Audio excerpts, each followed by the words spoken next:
गोंडांशी लढायचं पण नाही आणि भिडायचं पण नाही, कारण आमची का सटकली ना तर दाखवीन तुला तुझी औकात आणि ती पण भर चौकात.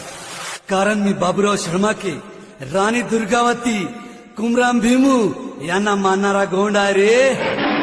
आणि मला गोंड असण्याचा फक्त गर्वच नाही तर माज आहे.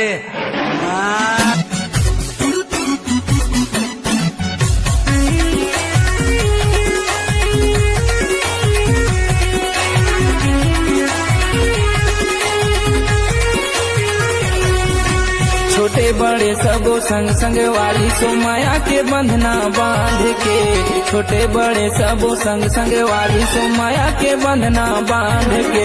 अरे मैं तो आदिवासी बेटा चलता हूँ सीना तान के, अरे मैं तो आदिवासी बेटा चलता हूँ सीना